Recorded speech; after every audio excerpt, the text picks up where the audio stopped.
Hello guys, bonjour à tous mes amis, j'espère que vous allez bien, j'espère vraiment que vous avez passé une très bonne journée. Aujourd'hui on se retrouve pour une vidéo où on va juste un petit peu papoter et on va essayer de voir un petit peu, on va essayer de parler un petit peu des différentes actualités qu'il y a eu, notamment au niveau des actualités sportives. D'accord, j'espère que cette petite vidéo vous plaira. Et j'aimerais vous dire un truc également, c'est que là depuis quelques jours j'ai un calcul rénal. Alors je ne sais pas si vous savez ce que c'est et je ne sais pas si des gens ont déjà eu ça. Mais attendez, je vais voir le nom exact parce que c'est calcul rénal, mais il y a aussi un autre nom. Je crois que c'était colique, voilà, néphrétique. Colique néphrétique, je peux vous dire que la douleur est horrible. En ce moment j'ai ça. Et la nuit dernière, ça a été l'une de mes pires douleurs, vraiment c'est horrible. Alors j'avais déjà eu ça il y a 2 ans. Et malheureusement, c'est revenu. Donc il va falloir que j'analyse tout ça. Que ça c'est assez embêtant si ça revient comme ça de temps en temps. Mais voilà. Alors on va donc voir un petit peu, j'aimerais juste vous parler un petit peu de ce que j'ai pu voir en sport durant cette semaine. Je sais, j'ai vu un petit peu du US Open. Alors je suis énormément les résultats. Par contre effectivement je vais pas regarder énormément de matchs. Alors au niveau des résultats, bon, on a les favoris qui sont passés. Je crois que Manarino s'est qualifié pour les huitièmes de finale dû à l'abandon de notre ami Ben Shelton. Donc c'est quand même un truc très intéressant. Et notre ami Manarino, il a quand même une belle occasion d'aller en quart de finale contre Alcaraz. Donc ça serait vraiment excellent pour lui. Lui qui n'a jamais atteint les huitièmes, donc vraiment bien pour lui. D'autant plus qu'il a un jeu très particulier, hein, Manarino. C'est très spécial. Moi il me fait vraiment rire. Donc voilà, c'est quand même très sympa. Sinon Alcaraz, bon, il a changé de coupe de cheveux, mais il n'y a pas d'autres informations. Il a gagné contre un Italien très facilement. Donc on va voir, est-ce qu'on aura une finale Sinner-Alcaraz encore? Peut-être, possiblement. On verra. Pour l'instant j'ai pas grand chose à dire, à vrai dire. Je suis un petit peu également le vélo avec la Vuelta.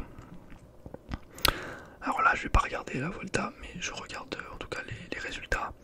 Pour l'instant voilà, c'est un petit peu, on peut pas. Est-ce que Vingegaard va gagner la Vuelta? On peut pas trop le dire pour le moment, hein. On va voir, pour l'instant il n'y a pas encore eu les étapes décisives. Donc voilà, il y a un coureur de la team UAE qui a gagné aujourd'hui. Donc c'est très bien.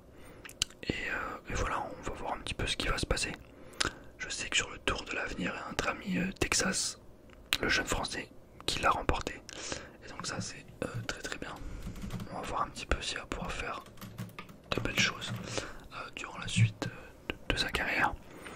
En Formule 1, il commence à y avoir là les essais, tout simplement. Donc bon, rien de particulier.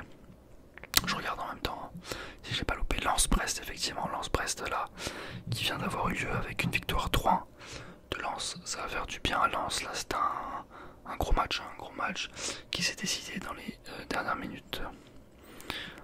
Ensuite, bon, il n'y a pas eu trop d'informations aujourd'hui. Milan quand même qui a gagné 2-0. Ok, pourquoi pas, on va voir ce qu'ils vont faire le Milan. Un peu tout le temps la même chose, hein. Sinon il n'y a pas trop d'informations. J'essaie de regarder un petit peu le basket avec Belgique-France, où la France a gagné 92-64. Ah oui, les pauvres petits Belges, c'est un peu compliqué au niveau basket pour eux. Donc voilà.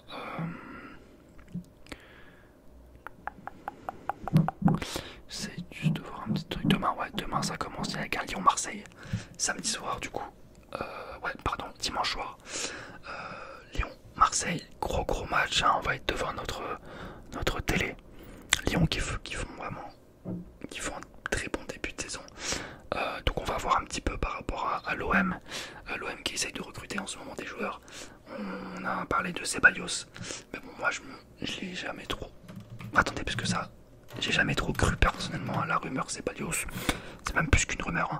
Mais apparemment, le joueur a refusé de venir à l'OM, ce qui est un petit peu logique.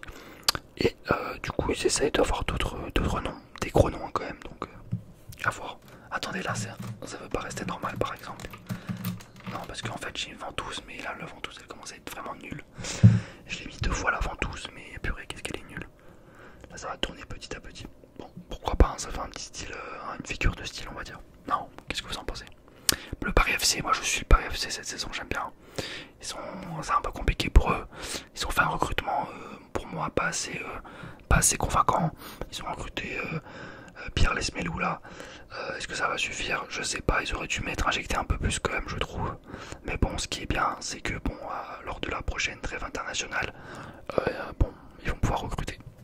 Et donc là, ils vont pouvoir, je pense, rester en Ligue 1. Parce que vous imaginez, s'ils descendent en Ligue 2, oh, ça serait une catastrophe pour le projet. Et donc, ce soir, enfin samedi soir, pardon, on a donc un petit Toulouse PSG, inintéressant. Et bien sûr, on va regarder Mbappé. Mbappé qui est en forme atomique, je l'ai jamais vu comme ça fait 3 ans que je l'ai pas vu comme ça, Mbappé.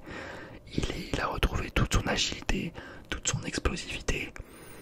Très très bien pour la Coupe du Monde, excellent. On va voir ça, est-ce qu'il va continuer comme ça? C'est le jour et la nuit. Le jour et la nuit par rapport à la saison dernière qui a Mbappé, même au niveau technique. Puisque je vais vous expliquer quelque chose. C'est que Mbappé, en fait, techniquement, c'est un joueur qui est pas mauvais, mais qui est en deçà d'énormément de joueurs techniquement. Voilà, c'est pas un joueur qui est bon techniquement, Mbappé, c'est un joueur qui est moyen techniquement. Donc en fait, si physiquement il est pas à 100%, techniquement ça pourra jamais suivre. Voilà, ça pourra jamais suivre. Et c'est ce qui s'est passé ces 3 dernières années, où il loupait des passes mais à 5 mètres, c'était juste horrible. Mais là, physiquement je le sens à 100%. Et donc forcément, techniquement, et ben c'est au niveau pas exceptionnel. Mais au moins il loupe pas ses passes à 2 mètres, il joue une touche de balle, bam bam, direct, bam, le côté tueur, le côté animal qu'on aime chez Kylian, ça fait plaisir. Donc on va voir un petit peu ce qui va se passer. Avec, bien sûr, j'ai oublié de parler d'un truc hyper important, le tirage de la Ligue des Champions. Je sais pas si vous l'avez vu, mais en tout cas, toujours un des gros matchs pour Paris. Ça va être compliqué pour nous, hein, mais très intéressant. Carrément le groupe de la mort. On affronte le Bayern, Barcelone, Benfica, je crois. On affronte que des gros clubs. Ça va être dur, mais très sympa à regarder. Casual aussi. Pour le Real, on va affronter Monaco. Monaco, il y a aussi Marseille. Un petit Real Madrid-Marseille. Ça va être très très intéressant à regarder, ça, je peux vous le dire. Je peux vous dire que ça va être très intéressant. Putain, on est déjà en septembre bientôt là. Oulala, ça passe vite. Oulala. Oulala. Oulala. Ah, ma compote. Moi j'aime bien les compotes perso, comme ça, et c'est fini. En vrai, la luminosité comme ça va, je trouve. Voilà, j'essaie de trouver un système. C'est sur mon bureau tout simplement, ça change un petit peu de ce que je pouvais avoir avant. Donc en vrai, ça passe. Et ouais, les gars, ça passe.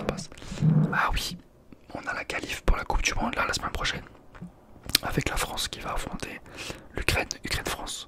Et après, ça va être Islande-France. France-Islande, pardon. Et vu que c'était délocalisé, hein, le match est délocalisé en Pologne, bon, normal. Et donc faut faire attention quand même à un match piège, hein, puisque les Ukrainiens sont une très bonne équipe de foot. Donc on va voir un petit peu ce qui va se passer là-bas. On va voir ce qui va se passer là-bas. On va voir. We will see what happens. Donc, ouais.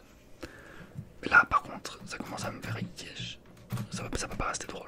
Le truc en fait, il veut pas rester droit. C'est une consigne qu'il a eue, une consigne technique de l'entraîneur en fait des iPhones.